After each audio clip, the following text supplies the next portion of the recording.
It will continue to evolve as we discover new facts, as we show the plan to various people, as we see some opportunities and some problems that we did not see earlier.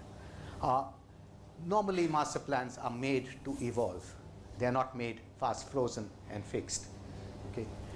Sometimes you make a sketch first and then have to throw it away because it makes no sense after a few investigations. But in this case, it was, these are changes that are not entirely structural. What I'm going to describe is the 4th of January plan. So it's already a bit dated. We have evolved it a little bit more, and that's what it looks like. So that's the present day situation. Now, what are the objectives of this project? Okay. There are multiple objectives. There's 6 objectives that this project has. And these objectives have been articulated clearly by us through the discussions that we have had. Okay. First is modernizing Parliament's facilities.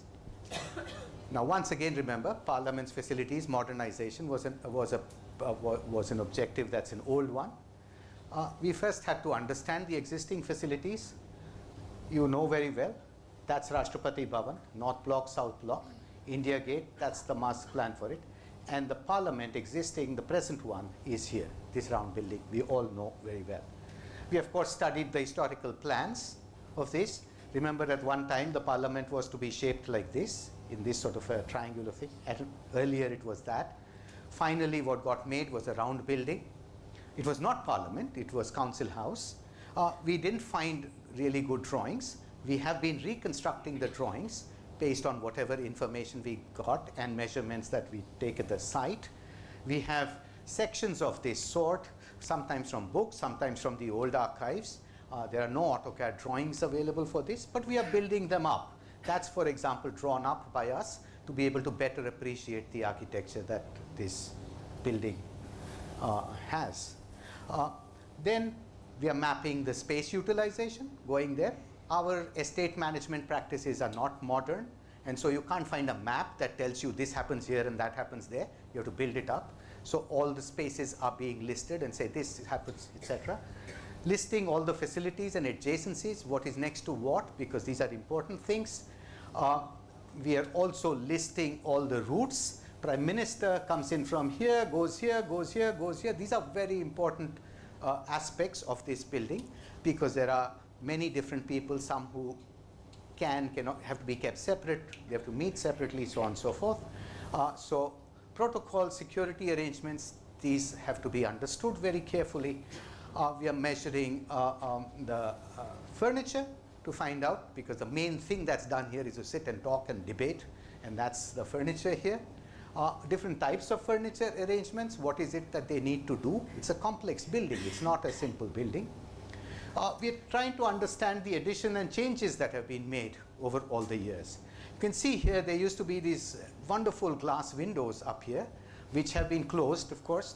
Now there is no daylight entering the place, and there's these harsh lights that have been put up in its place. So what was the original ambience of the place has been completely changed.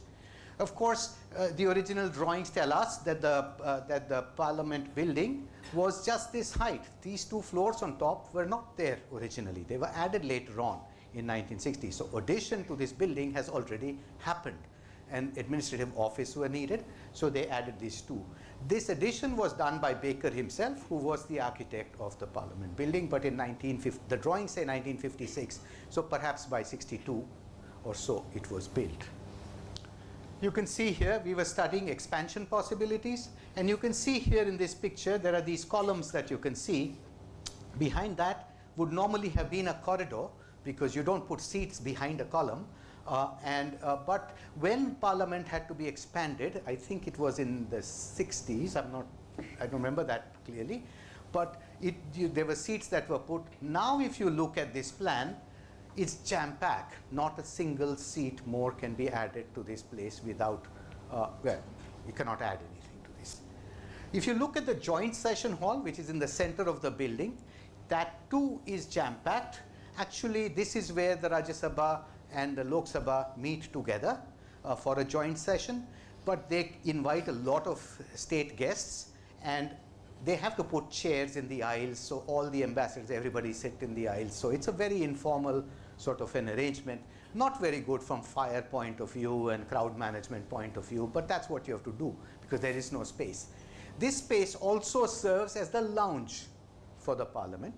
This is where everybody gathers to have tea. So normal times, this is used twice a year, but the rest of the time, in this furniture doubles up as a place where people sit and have chai, coffee, meet other parliamentarians, people coming visiting them, they come here. So it's a lounge also. Not a very comfortable one, but we're Indians, we're used to that sort of thing. If you look at the equipment in Parliament, it looks like this. I think just the visual tells you that it's quite dated, quite old. You can't, I mean, this is, you know, we can do better than this, I think. If you look at the parts that are not normally seen by people, this is what it looks like. So there have been lots of communications, plumbing, air conditioning infrastructure has been put in, and you know, you look at the walls, punctures have been made, cables are going from everywhere to everywhere. It's an incredible sight to see. Very often there are foul smells. They cannot find out where the smells are coming from, and then, you know, somebody has to move out of an office, etc. Things like that. The seismic risk in this area has also been ratcheted up. You can see in 1962 it was in zone 2 or 3, and now it is in zone 4. So if this building had been designed for earthquake safety, it perhaps is now no longer safe. But we know at that time there was no such calculations for earthquake safety. When we ask experts, they are refusing to certify whether it is earthquake safe or whether it is not, primarily because there is no data, there are no documents, we don't have drawings of the structure. It's a 90-year-old structure, tests will be necessary, there have been many poor quality additions, it is deteriorated due to water ingress, earthquake risk, safety standards. We can't tell you what this is about. So they say it's wise to assume that retrofitting will be necessary. So that's quite clear from all the experts. So the conclusion is, this is a terrific symbol of our vibrant democracy. Of course it must be preserved. However, if you want to expand Parliament, which will be necessary very soon in 2026, the freeze on expansion will go, and Parliament from present 545 will have to be expanded because India's population is growing, and the number of people that every MP represents is been going up and up and up, and that something needs to be done about that. The infrastructure needs modernization, and structural safety concerns also need to be addressed. And therefore, the present building can only be retrofitted if you create a new facility next to it to house all the major functions. Then go ahead and retrofit this building. And perhaps the two together can work with each other so that you have now a two-building complex which acts as the Parliament of India. So we had to think up a new site, and we proposed this site here, this triangular plot right next to the present Parliament. Presently it has a reception office, very, very poor use of land. There's a bit of car parking, there's a bit of security, there's a some haphazard gardens, so it's not really used well. And we proposed this building here, which is this triangular building here. Now, to give you a sense of what we propose is, this just gives you a sense of, it's a diamond-shaped plot with roads running on all sides. The two would work together. This is the Parliament Library. There's an annex, Parliament Annex, in the plot here, and these two. This road is closed. There's an entrance gate here, entrance gate here. We put this one here. We put a main entrance on the other end also. The architecture of the new facility, once again, this is work in progress. Okay, it's a complex building. It's evolving daily. As we, if you come to the studios, we are constantly drawing stuff. These drawings are continuously changing every day, and models are being made, and lots of things are happening. So what I'm going to present you is work in progress. Let me just go with the plans first. Very simple idea here. So here you have the old Parliament. You have a corridor, right, running all around it. Then you have office spaces, a ring of office spaces all around. Then here you have the Lok Sabha, and the hall is itself that much, but there's a lobby outside, there's a corridor outside. You have Rajya Sabha, lobby outside, corridor outside. You have a library which now has been replaced by the big library, and a central hall in the middle that you have to approach through this corridor and come into these places. So that's the central hall here. What we propose to do is to do away with the central hall. The joint sessions may either happen in this place, or if numbers demand it, we were asked, why don't you just design the Lok Sabha in a way that it's large enough to hold the joint session, which means that if the Lok Sabha is being designed for 900 people, can it also hold 1,300 people? Can you design it that way? So that was a demand. That's a Rajya Sabha here that we have. That's the Lok Sabha here. We have an open to sky courtyard and lounges all around, because this function of the lounge is here. And on the ground floor, you would have lounge here, open to sky court. We have a foyer in the middle. There are 3 passages connecting here. And on the periphery, we have the offices. Okay, so it's sort of similar in its basic diagram, but different.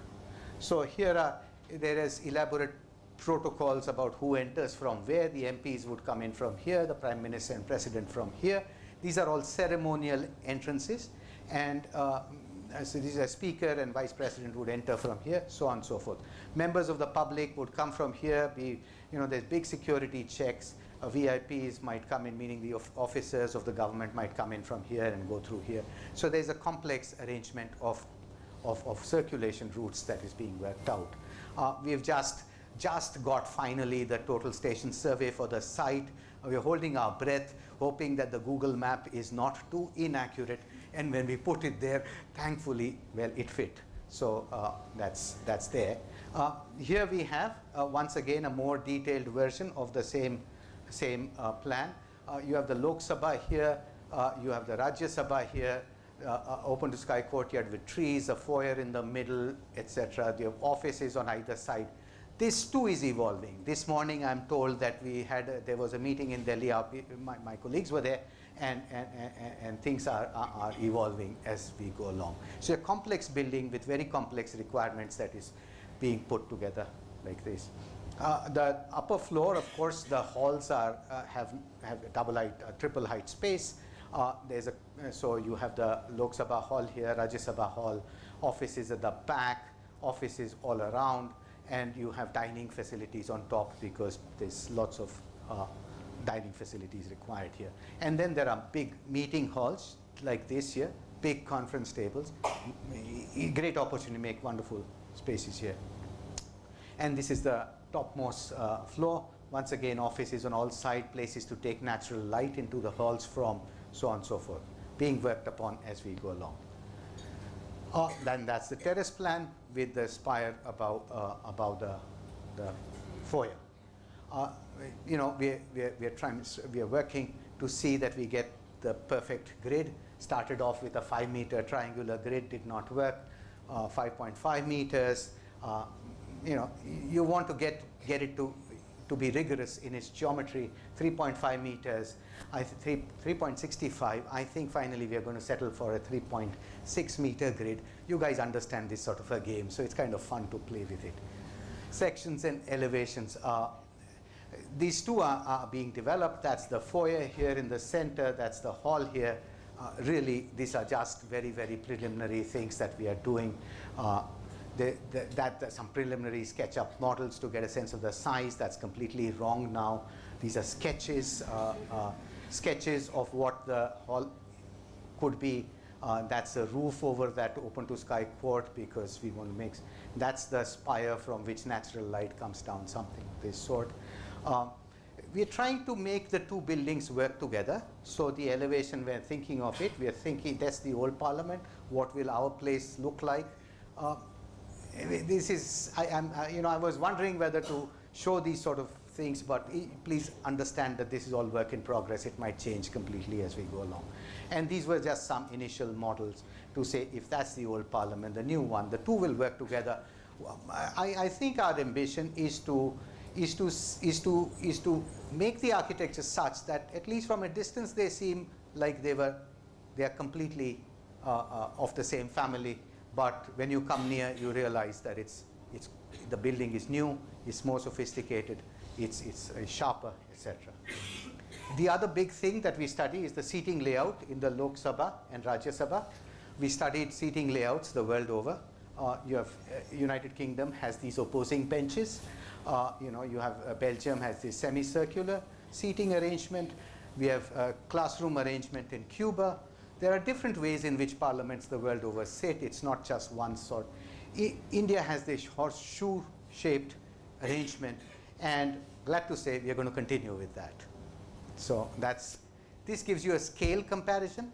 That's the present hall. I told you there are columns here behind which there is seating. So the present hall looks like this, and if it has to hold all the people that we want, it's going to be 3 times the size as the present hall. So there's considerable expansion of the facilities planned here. The other thing to study in detail was the seating, the furniture here, and the seating arrangement, okay? And the different aspects that you can look at here is what is the type of seating. You can have a bench without armrests, as we have right now, or you can have swivel chair or sofas. Seat size, you can have a mean arrangement as at present, or you can have larger seats. Whether to provide a desk or not is the second issue. Presently, only the front 2 rows have desks. The rest of the people get no desks. So movement. Presently, you have to walk in front of people, go past their knees and sit down, which disturbs everybody and is quite uncomfortable for anybody who's sitting there. Standing space, you've got to stand there and give a lecture, so the seating has to be just right to be able to, whether they will stand at their seat or like other parliaments, they will go up to a lectern and talk. That's the other question to settle. Capacity is the other question, so on and so forth. So we studied different types of seating arrangement. We first took a basic hall, and we said if we put the present day furniture, present day arrangement, well, in this hall we would house 1,550 MPs, but that's no use because this is a very mean form of sitting that they have, very uncomfortable seating that they have. Then we said, suppose everybody is given desks, then the number of people will go lower. But finally, we said, listen, could we do it so that people don't have to walk in front, they can walk from the back, which means you have 2 people to a bench. From 2 sides, people can come in and sit down, so they're not crossing people's legs or knees, crossing other people in front.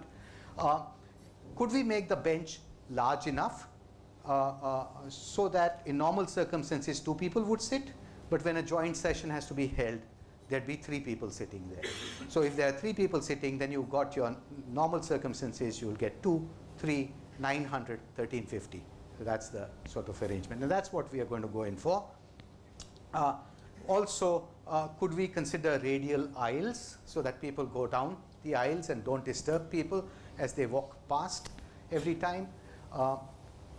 We're going to do that in the Rajya Sabha. We also studied Singapore sofa arrangement, but that was thrown out quickly because with a sofa arrangement, you wouldn't be able to add more people for the joint session, and neither will the German parliament work very well in this case. It has swivel chairs. We were also told that, no, this is a bit too comfortable and too relaxed. Should be